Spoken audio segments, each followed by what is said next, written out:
샬롬. 오늘도 하나님 말씀 앞에 나오신 여러분 환영합니다. 우리 함께 기도하겠습니다. 하나님, 오늘도 우리에게 귀한 말씀 주시니 감사합니다. 오늘도 이 말씀을 통해서 하나님의 자녀로서 내가 어떻게 명예롭게 살아가야 될지 고민할 수 있고 또 용기와 소망을 얻을 수 있는 이 시간이 될 수 있도록 말씀 가운데에 역사하여 주시옵소서. 우리 10년 가운데 계신 성령 하나님, 우리 가운데 내주교통 감동감하여 주셔서 말씀을 내 양식으로 삼을 수 있는 놀라운 시간이 될 수 있도록 도와주옵소서. 예수님의 이름으로 기도했습니다. 아멘. 오늘 함께 살펴볼 말씀 누가복음 10장 25절에서 37절, 누가복음 10장 25절에서 37절까지 함께 살펴보도록 하겠습니다. 오늘도 성실하신 우리 아버지 하나님을 찬양합니다. 계속해서 예수님의 제자다운 것은 무엇인가 라는 주제가 계속 이어지고 있어요. 예수의 제자는 하늘의 생명책에 기록된 자들이다 라고 예수님 말씀하셨어요. 하늘의 생명책에 기록되었다. 하나님의 자녀로서 하나님의 왕국을 이어받을 후사들을 말합니다. 천사들이 수종드는 놀라운 존재죠. 그렇기 때문에 그들이 귀신을 내쫓고 병마를 고치며 각각 고을 마을마다 사역하고 사탄이 번개와 같이 떨어진 일이 우리 지난 본문에서 있었었죠. 그런 일들에 대해서 예수님은 보이는 현상이 아니라 하나님의 생명책에 기록된 것 때문에 기뻐해야 된다라고 말씀해 주셨어요. 하나님을 닮은 자녀가 된 것이죠. 하나님이 다스리니 그들도 다스리는 놀라운 회복의 역사가 일어난 것에 예수님은 감사 기도까지 드리셨어요. 그런데 오늘 본문 속에서 예수님은 더 중요한 것을 닮아야 된다라는 제자도를 우리에게 설명해 주세요. 권위와 능력만이 아니라 본성, 하나님의 본성을 닮아야 된다. 우리가 아버지 하나님이라고 부른다면 자녀로서 그 아버지를 닮아야 할 터인데, 능력과 권위뿐만 아니라 하나님의 본성되는 사랑을 닮아야 된다라고 말씀해 주세요.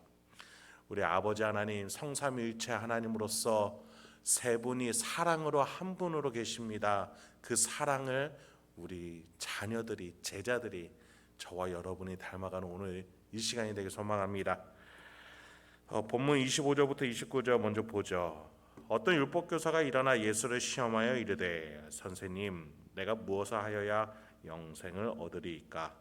예수께서 이르시되, 율법에 무엇이라 기록되었으며 네가 어떻게 읽느냐? 대답하여 이르되, 내 마음을 다하여 목숨을 다하며 힘을 다하며 뜻을 다하여 주 너의 하나님을 사랑하고 또한 내 이웃을 내 자신과 같이 사랑하라 하였나이다. 예수께서 이르시되, 내 대답이 옳도다. 이를 행하라. 그리하면 살리라 하시니, 그 사람이 자기를 옳게 보이려고 예수께 여짜오되, 그러면 내 이웃이 누구니까? 한 율법교사가 예수님께 다가오지만 의도가 불순했어요. 그 율법교사가 꺼내는 주제는 영생, 즉 하늘의 생명책에 기록되는 기준을 묻는 것이었어요. 그가 우리가 살펴본 바와 같이 겸손하게 진중한 믿음을 가진 자가 하나님의 자녀요, 하나님 아버지께로부터 권위와 능력을 받는 제자가 되었죠. 그런데 율법 교사의 질문은 무엇을 하여야 합니까? 라고 전제 자체가 잘못된, 즉 질문부터가 잘못된 것이었어요. 예수님은 그래서 율법 교사에게 질문이 잘못되었다라고 말하기보다는 율법 교사 입장에서 하나하나 가르쳐 주기로 하세요. 영생을 위해 무엇을 해야 합니까? 라고 물으니 예수님이 율법에 어떻게 되어 있느냐라고 물으세요. 율법 교사가 하나님을 사랑하고 이웃을 사랑해야 된다라고 대답하니 예수님이 맞다, 그럼 그것을 행동에 옮겨라 라고 말씀하세요. 여러분, 이게 무슨 말이에요? 예수님이 율법대로 한다면 너가 영생을 얻을 것이야 라고 말씀해 주신 거라는 거예요? 아니에요. 그의 입장에서 그게 옳다고 하니 그래 그럼 네가 할 수 있으면 해봐라 이렇게 얘기해 주신 거예요. 못할 줄 아시기 때문이에요. 율법을 온전히 수행할 수 있는 인간은 없습니다. 율법의 목적 자체가 그걸 수행하라고 하나님이 주신 게 아니기 때문이에요. 여러분, 율법은요 영혼의 거울입니다. 거울을 바라보면 내가 무엇이 틀렸는지 무엇이 더럽게 묻었는지를 보는 용도예요. 고치는 용도가 아니죠. 거울을 아무리 얼굴에 문댄다고 해서 얼굴이 깨끗해지는 건 아닙니다. 그런데 율법 교사는 거울을 잘 보고 있으면 저절로 얼굴이 깨끗해집니다. 영혼이 맑아집니다. 라는 식으로 얘기를 하니 예수님이 한번 해봐라 라고 하시는 것이죠. 29절에 율법 교사가 그런데 잘못된 질문을 또 합니다. 예수님이 그럴 줄 아셨던 거겠죠. 자기를 옳게 보이라고 하는 질문이다 라고 되어 있어요. 누가 내 이웃입니까? 라고 물어요. 여러분, 자기를 옳게 보이려고 누가 내 이웃입니까? 물어봤다는 건 뭐예요? 나는 이 하나님의 율법, 하나님을 사랑하고 이웃을 사랑하라는 율법이 가장 크다고 생각합니다. 예수님이 그럼 해봐라. 그때 율법 교사가 나는 잘하고 있습니다 라고 대답을 했다는 거예요.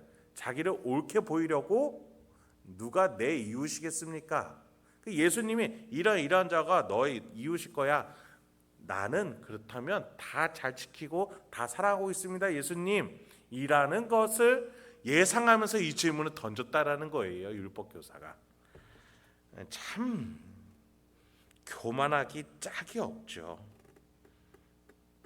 율법을 행한다고 영생을 얻을 수 없거니와 인간은 율법을 온전하게 수행할 수 없는데도 그것을 자기가 잘 하고 있다라고 생각했던 그였기 때문에 그래서 이런 식으로 예수님의 대답을 의도하고 있는 것이죠. 나는 하나님은 사랑했거니와 내 이웃 모두를 사랑하며 잘 살았습니다. 그래서 나는 영생을 확인받아야겠습니다. 예수님 확답해 주시죠. 굉장히 오만한 태도입니다. 이에 예수님이 대답을 어떻게 해주세요? 이 율법 교사의 꾀에 말려 들어가지 않으시죠. 한 이야기를 들려주세요. 여러분이 잘 아는 선한 사마리아인 이야기예요. 한 강도 만난 자가 있어요.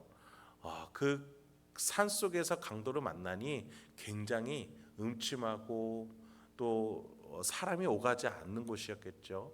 그런데 제사장이 지나갑니다. 두려워서 그를 무시하고 빨리 도망가요. 그 다음에 레위인이 지나가요.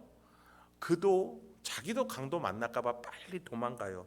그런데 사마리아인이 와서 그를 돕고 여관에 데려다 주면서 자신의 비용을 대면서까지 이 사람의 생명을 살리는데 최선을 다한다라는 이야기였어요.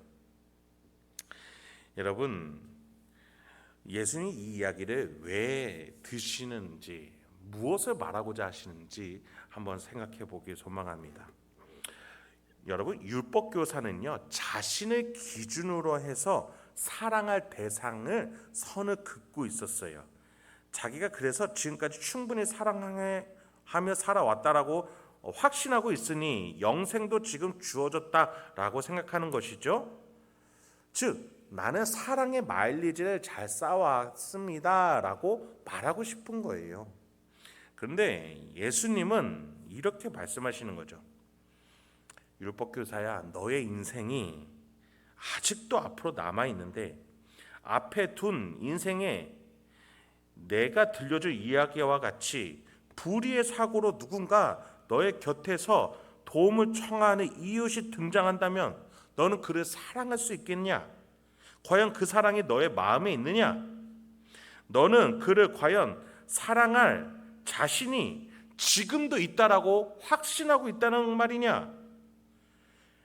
율법 교사야, 우리가 할 일은 이 인생길에서 앞으로 곁에 등장할 어려움과 어려움에 처한 이웃들에게 그때마다 자비를 베푸며 사랑을 전하는 것이다.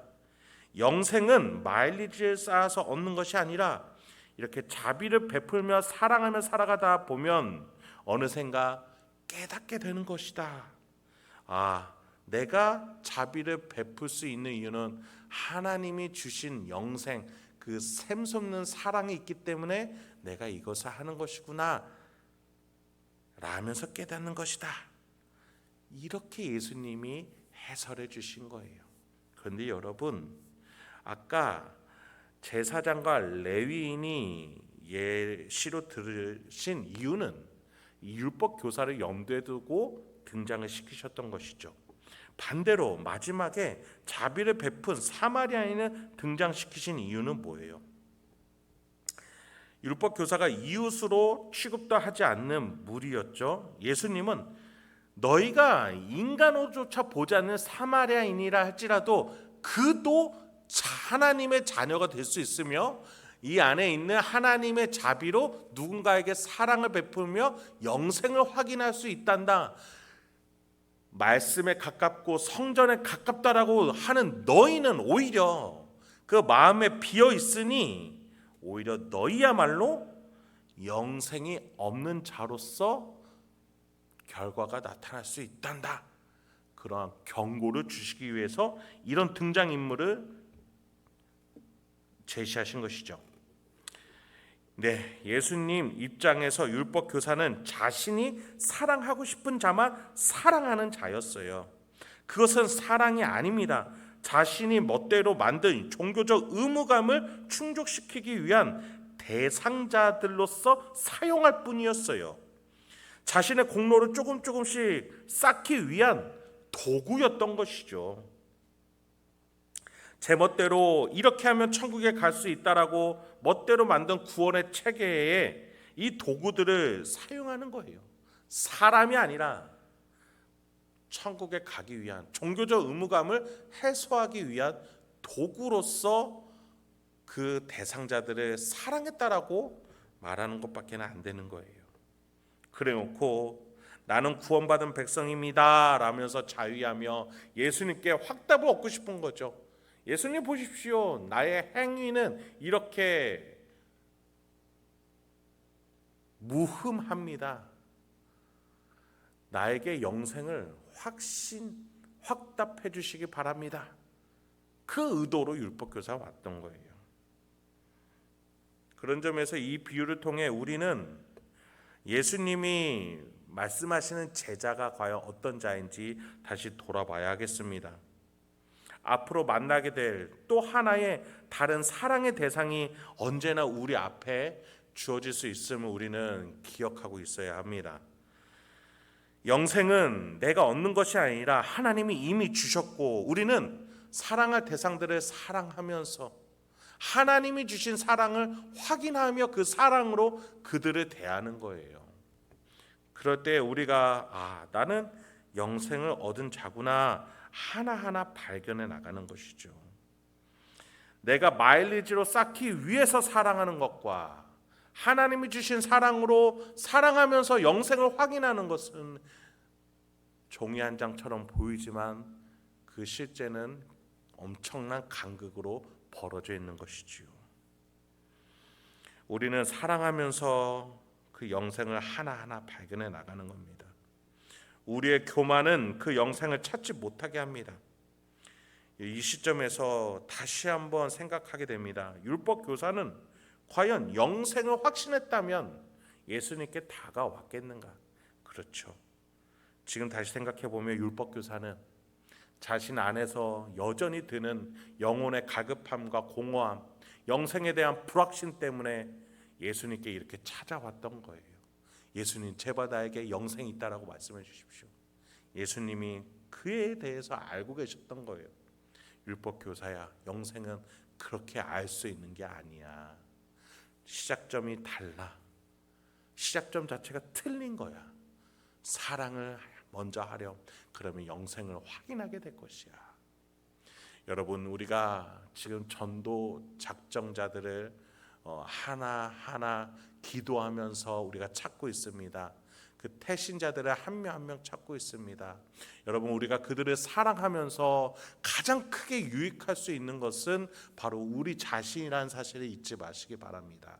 한 명 한 명 내가 과연 사랑할 사람이 누구인지 내 안에서 그 사랑할 대상들을 깨닫게 해주시고 발견케 해주시는 하나님과 소통하면서 그 속에서 내가 하나님께 붙들림 된 사람이구나, 영생을 얻은 사람이구나, 자비를 받고 있는 사람이구나, 그래서 사랑의 용기와 지혜와 깨달음을 주시는구나, 하나하나 발견해 나가는 저와 여러분이 되길 소망합니다. 그 작성지를 바라보며 한 명 한 명 이름을 적어가며 또 그 사람들을 두고 뒤편에 있는 기도문을 우리가 함께 읽으며 그 사람을 위해서 기도해 나갈 때마다 우리 안에서 샘솟는 하나님의 사랑을 발견하며 영생을 확인할 수 있는 저와 여러분, 참된 예수님의 제자로서 기뻐할 수 있는 저와 여러분이 되길 소망합니다. 함께 기도하겠습니다. 하나님, 오늘도 우리에게 귀한 말씀 주시니 감사합니다. 오늘도 우리가 어떠한 태도로 어떠한 방향으로 살아갈지에 대해서 다시 한번 내 안에서 재확립할 수 있는 이 시간이 되길 소망합니다. 주여, 이번 한 주 동안 내가 예수님의 제자답게 명예롭게 사랑하며 영생을 확인해 나가며 풍성하게 우리의 주변 이웃들 사랑할 수 있게 없어서, 또 내가 미처 생각하지 못한 자비를 베풀어야 될 이웃이 등장했을 때 얼마든지 품고 포용하며 사랑할 수 있는 그 넉넉한 사랑이 우리 안에 있을 수 있도록 이 시간에 주여 넓은 그 하나님의 사랑 내 안에 있게 하옵소서. 예수님의 이름으로 기도했습니다. 아멘.